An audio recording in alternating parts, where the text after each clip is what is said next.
મારા ઘરમાં ખૂટો નથી લેવો નથી. આ ગામની દયા, આ ગામના આશીર્વાદ, આ મારું કામ છે. એટલા માટે યાદ કરીએ છીએ. અને ત્યારથી લઈ અને આજ સુધી બાપુ, ત્યારથી લઈને આજ સુધી મારી ગમે ત્યાં કથાઓ, ગમે ત્યાં કથાઓ, અને આયોજકો ગમે એવડો મંડપ નાખી દે, એ મંડપ ભરી દેવાની જવાબદારી અમારી રહેશે. એક પણ કથામાં એવું નથી કે મંડપ ન નાખવો પડ્યો હોય. ગમે અહીંયા મારી કથા કરાવીને એવા યજમાનો 4 થી 5 બેઠા, એને ખબર કે એટલા ગાળા નાખે ને એમાં માણા માંડ એટલું થાય, પણ છેલ્લે દી એને ગાળા છોડી નાખવા પડે ને કાં જગ્યા વધારવી પડે. બાપજીએ મંડપ નાખ્યો તો કોરોના સ્થિતિ હતી, અને એ મંડપમાં 50,000 માણસ બેસી શકે એવડો મંડપ. અમને એમ હતું કે અડધો ડૂમ ભરાઈ જાય ને તો કામ થઈ જાય, પણ ત્રીજા દિવસે ડૂમની 12 વસ્તી બેસતી ત્યાં બાપુ સાક્ષી છે.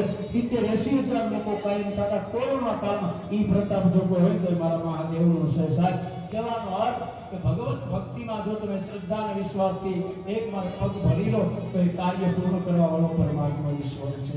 અને એટલા માટે અમારા પરમશ્રી સંત એવા સુપુરી બાપજી, જોરદાર તાળીઓ આપણે વધાવીશું. એ વાત એ જ કરતો હું એનું ઋણ ચૂકવી ગમે એટલે આપણે વધારે એનું ઋણ નથી ચૂકવી. કારણ કે મારી શરૂઆત મારા પાસે ખાવા ખીચડી નહોતી અને અહીં સુધી પહોંચાડ્યો હતો પ્રતાપ શિવપુરીજી મહારાજનો છે સાહેબ. આજે હું ગાડી ફેરવતો હોય, કોઈ પણ પ્રકારની જે કાંઈ ફોરવીલ ફેરવતો હોય, નવા કપડાં પહેરતો હોય, આ બધી મારી રહેણી કણી સુધારવાનું જો કોઈ કામ કર્યું હોય ને તો એ અમારા બાપજી કર્યું. હું જેવા જેવા કપડાં પહેરું તો એને ન ગમે. આ કપડાં મેં પહેરેલી બધી ખરીદી બાપુની અમારે હરિદ્વારમાંથી જઈ આવે અહીંયા કે આ ન લેવા ના લેવાની, એક આ લેવા એટલે લેવું જ પડે. હું જે અત્યારે ગાડી પહેરું ને અહીંથી અમે કેન્દ્ર જશુભાઈ કે હરિદ્વારથી અમે ઉતર્યા અને ઉભા ગાડી લેવડાવી. મને કહ્યું નાની ગાડી તમારે ન આ મોટી લઈ લો. અને એ બોલે એટલે મને ભરોસો હોય ઘટે તો ઉપાધી નહીં એમ. બધી તૈયારી રાખવી પડે ને કે બીજાને લેવડાવવું છે, પણ પછી વાગે કંઈક હોવું જોઈએ એમ. એટલે ખરેખર આમ ધામ ને ધામ મારી બધી ઈચ્છા જેમ મારા બાપે પૂરી કરીને એવી રીતે પૂરી કરી તો શિવપુરી મહારાજે કરી છે. એટલા માટે અહીંયા મારી પાસે આપણે ફૂલની પાકડી સ્વરૂપે લક્ષ્મણભાઈ ઉકાભાઈ રાયડી પ્રાચી એમના તરફથી 501 રૂપિયા મળે છે. જોરદાર તાળીઓથી વધારીએ. લક્ષ્મણભાઈ ઉકાભાઈ રાયડી પ્રાચી, રાયડીના ક્યાં બાપા એમ તમારા ગામમાં હું 8 દી પૂજા ગામને ભોળાનાથનું મંદિર, પણ હું આ ક્ષેત્ર મારું હશે ને એટલે ત્યાં આ તો જ્યાં કણકો લખ્યો ત્યાં રહેવાય. મેં મીંદડીના બસોડિયા જોડે બહુ ગામ ફેરવા એક જ મળ્યું ફેર હતો ત્યાં થયું ઉમરિયા અને ખરેખર ગામના હાથ પકડે ને તઈ તમારો વિજય થાય. ગમે ના રહ્યો છે, ગામ તો ગામ છે. એટલા માટે ખૂબ ખૂબ ધન્યવાદ. અને હા ઇતિહાસ જેસલ સોરમનું અમારે કહેવાનો છે, પણ હું છે કથાના ક્રમમાં આવું ને એટલે પણ જેસલનો થોડો ઇતિહાસ મારે કાલની ફરમાઈશ આવે છે. એ મારો બી ફેવરેટ પ્રસંગ છે, પણ હું લઈશ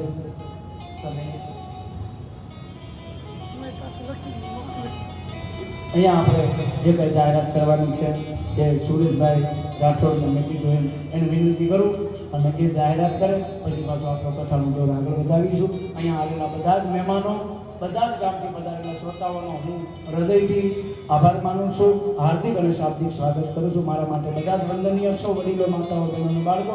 એકનું નામ લઉં તો બધાના નામ લઈ શકું છું, પરંતુ કોઈને અતિશોક્તિ ન થાય એટલા માટે બે હાથ જોડે વિનંતી. ભાઈ મારું નામ લીધું, મારું ન લીધું, બધા જ ક્ષમા કરજો અને બધા જ મારા માટે વંદનીય છો. હાર્દિક અને શાબ્દિક સ્વાગત.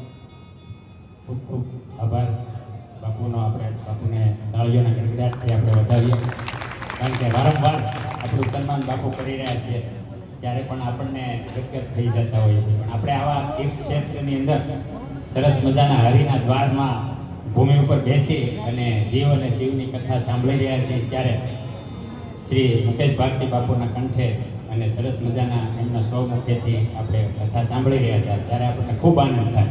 અને બાપુનું જીવન અને બાપુએ આપણને કેમ જીવી જવું એના માટેની કથા સરસ મજાની આપણને સંભળાવતા રહ્યા છીએ ત્યારે બાપુ એવું કહેવા માંગે છે કે આપણે છે ને નેશનલ હાઈવે ઉપર હાલવું જોઈએ, રાજમાર્ગ ઉપર હાલવું જોઈએ. જો જ્યાં આપણને ભૂખ લાગે તો ખાવાનું મળે, તરસ લાગે તો પીવાનું મળે, ગાડીને કદાચ પંચર પડ્યું હોય તો પંચરવાળો મળી જાય. પણ જો આપણે આડાઅવળા રસ્તામાં ફસાઈ જશું ને તો કોઈ કાઢવાવાળો નહીં મળે, અને કાઢવાવાળો મળશે તો જેણે ફસાવી છે ને એ જ મળશે. એટલે બાપુએ બહુ સરસ મજાનો વાત કરે છે કે આપણે કેમ જીવવું. ખરેખર જીવન જીવી જવામાં મજા છે, માણસમાંથી માનવ થઈ જવામાં મજા છે. આનંદમય જીવન જીવી જવામાં મજા છે. જિંદગીનો સ્વાદ ક્યારેક કડવો પણ લાગે, જિંદગીનો સ્વાદ ક્યારેક કડવો પણ લાગે, પણ અમૃત જાણીને ગળી જવામાં મજા છે, અમૃત જાણીને ગળી જવામાં મજા છે. પથ્થરમાં પરમેશ્વરને શોધવા કરતા, પથ્થરમાં પરમેશ્વરને શોધવા કરતા જીવતા મા બાપને નમી જવામાં મજા છે, જીવતી જાય.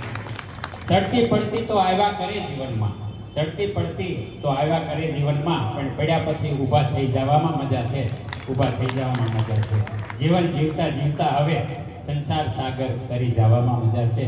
એવું સરસ મજાનું બાપુના મુખેથી આપણને જ્ઞાન મળતું હોય તો આજે આવા સરસ મજાના તીર્થક્ષેત્રની અંદરથી આપણને દાતાઓ પણ ભોજનના દાતાઓ સરસ મજાના આપણા પૂર્વજોના સ્મરણાર્થે મળ્યા હોય તો દેવાજભાઈના સ્મરણ અર્થે ભાઈ શ્રી વિક્રમભાઈ દેવાજભાઈ ભમર રાણીપરાથી પધાર્યા છે અહીંયા, એમના તરફથી આપણને 1100 રૂપિયા મળે છે.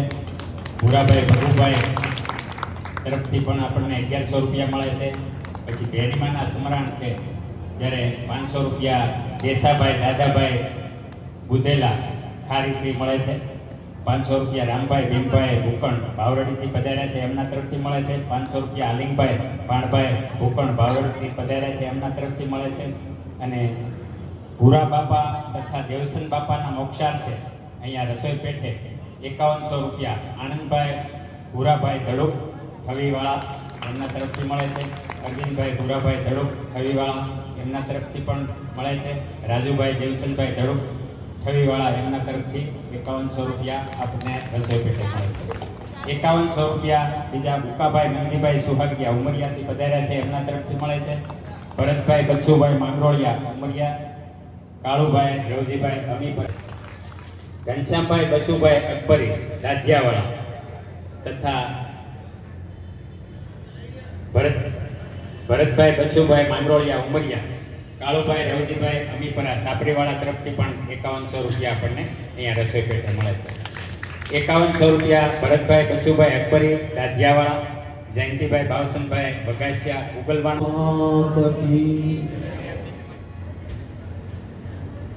આજે શિવપુરાણ જ્ઞાન યજ્ઞ મુકેશ ભારતીજી બાપુ જોરદાર તાળીનું સ્વાગત કરે, કારણ કે એમની વાણી નિર્મલ और સરળ આપણે હૃદયને વિધિને આપણા આત્મચેતનાને જગાવવાનું કામ કરે. આ जिनकी जब लग है जिनकी फुर्सत नहीं काम से, कुछ समय ऐसा निकालो प्रेम करो नाम से. આ जिनकी આપણે 7 દિવસ માટે આપણો ઘર વ્યવહાર છોડી અને ભગવાનની કાર્યમાં આવ્યા ને એમાંય પાછું હરિદ્વાર હાર્દિક પેઢી જ્યાં ગંગાજી શ્યામ વિરાજમાન है એવી ભૂમિમાં આવીને આપણે જ્ઞાન ગંગા હોળવાનો અવસર મળે એટલે અહો ભાગ્ય આપણે સભી એવો આપણે અવસર મળે. અને ભગવાને કીધું કે આ મનુષ્ય દેહમાં એ મળ્યો હોય આપણને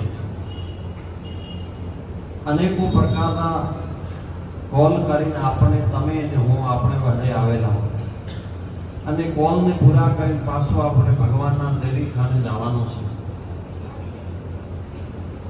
આ કોલને સતત યાદ કરી આપણા જીવનમાં પરમાત્મા તરફ કઈ રીતે આપણું જીવન વીતે એ જીવનને આપણે સાર્થક બનાવવાનો તમારો અને મારો પ્રયાસ છે.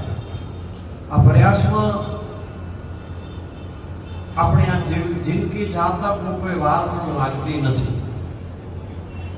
ઘટત પલ પડ બદત છીન છીન જાતા ને લાગે વાર, પરવર સે ફર ગિલ પર ને બવળી ને લાગે મોર બાર. એકવાર કોઈ વૃક્ષ હોય ને ફળ નીચું ઘેરી પડે તો પાછું વૃક્ષને લાગતું નથી. એના વાસ્તે આપણે આ જિંદગી અમૂલ્ય ચીજ મળે એમાં સાર્થક બનીને આપણા જીવનને ધ્યેયની પ્રાપ્તિ કરી પરમાત્માની ભક્તિમાં લીન થઈને આપણી ભક્તિ કેવી રીતે આપણું જીવન વીતે એના વાસ્તે આપણે સભી પ્રયાસો કરવા જોઈએ. આપણું જીવન સરળ અને નિર્મળ ક્યારે બને? જ્યારે જ્ઞાન ગંગા આપણો તે આપણું જીવન એકદમ સરળ, આપણે ગંગા વહેતી અને એમાં આપણે પણ વ્યવહારો મંદ થાય. આ સંસાર રૂપી નાવ છે અને સંસાર રૂપી નાવને જ્યારે આપણે વ્યવહારો, જ્યારે જ્ઞાન રૂપી ગંગા મળે ત્યારે નાવાનો આપણને આનંદ મળે. એટલા માટે આ મનુષ્ય જન્મને કોઈ પૂર્વ કર્મ અક્ષય કર્મ કમાઈ છે આપણને આ અવસર મળ્યો છે, એને વ્યર્થ ગમાવવો નહીં અને સાર્થક કરી અને આપણને જીવનને ધીરે ધીરે આપણું જીવન આપણા પરમાત્મા તરફ કઈ રીતે વળે એના વાસ્તે આપણે પ્રયાસ કરવાનો જોઈએ. ધર્માત્માએ કીધું કે પૂર્વરે પુન પાયો પ્રાણી માનવ જન્મ અવતાર. પછી કર્મ કમાઈ કરી અને આ જન્મ મળ્યો છે કોઈ, અને આ કર્મ કમાઈ આગળ પણ અછી કરશો તો ભવિષ્યમાં પણ હેરતી મળશે. પૂર્વરે પુન પાયો પ્રાણી માનવ જન્મ અવતાર. એસા નહીં જન્મ વારંવાર. આ જન્મ બાર નહીં, હૃદયમાં હરણ કરીને આપણે છોડી નથી કોઈ ધર્મ મોટો. અહંકારી બની અને એમનું અપમાન ના કરશો, કલેજા એમના બાળી અને તમે કદીએ ના કરશો. બધીએ કશું એ ન મળે તીરથ કે ધર્મદાન દેવાથી, કશું એ ન મળે તીરથ કે ધર્મદાન દેવાથી, અંધોય મળી જાય એમની સંભાળ લેવાથી. બાપુએ કીધું ને, કાનાને અહીંથી નહીં લઈ જતા બધા, જ્યાં હોય એની સેવા કરજો, કારણ કે એ સાચું છે. નકામા છો તમે ઘરમાં એમ કહી સંતાપ ના દેશો, નકામા છો તમે ઘરમાં એમ કહી સંતાપ ના દેશો, સતાવીને બેઘર કરી એમની હાય ના લેશો. કારણ કે જીવનભર ફૂલ વેર્યા છે સદૈવ આપની વાટે, અનામત રાખજો થોડી ઘડીઓ એમના માટે, અનામત રાખજો થોડી ઘડીઓ એમના માટે. તો સરસ મજાની કથાની અંદર દાનની સરવાણી ચાલુ જ છે. એવા 1501 લખુભાઈ ભગુભાઈ ભાદરકા સકરાવાથી પધાર્યા છે. એમના તરફથી નનકુભાઈ ભગુભાઈ ભાદરકા, દડુભાઈ ભગુભાઈ ભાદરકા તરફથી 1501 રૂપિયા કથાની અંદર દાનનું દાન મળે છે. 5001 રૂપિયા પાતાભાઈ સિદ્ધિભાઈ બોદરના સમ્રાટ છે હસ્તે કાળાભાઈ પાતાભાઈ બોદર સકરાવા તરફથી આપણને કથાની અંદર ખૂબ દાન ભેટ મળે છે. તો આપણે એમને તાળીઓના ગણગડાટ. વાહ વાહ. આરતી માટે ભલે આપણે એક જ બોલ કરી નાખી, કારણ કે કોને આપણે આરતી આપી.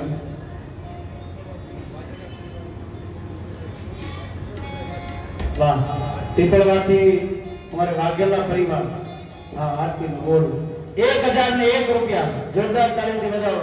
પીપળવાથી પધારેલા પોલીસ સમાજના બહેનો, વાઘેલા પરિવાર, એ બહેનો તરફથી આજની આરતી ઉતારવાના 1001 રૂપિયા. બહેનો હાથમાં લઈ એટલે પછી આવી જાય. અમે ગામડા થઈને મંડળો ખૂબ હોય, બહેનોનો નિયમ 20 રૂપિયા ભેગા કરે તો હજારો રૂપિયા કરે. ભાઈઓ હો નાખે ને તો ઓછા પડે, કારણ કે બહેનોને વધીને બજારનું બંધાણ હોય. ઓલાને આમાં સમજાય હો નાખે તો બોટલ ન આવે, ઘટે. એમ કેટલી શાંતિ થઈ ગઈ. જો બોલનું આવે એટલે શાંતિ. આપણે આનંદ કરવાનો છે. 1001 રૂપિયા એક વાર, બે વાર, અઢી વાર, પોણા 3 વાર અને 3 વાર. આ મોટું સફર કરો. એક અંદર બોલ રાઉન્ડ કરો.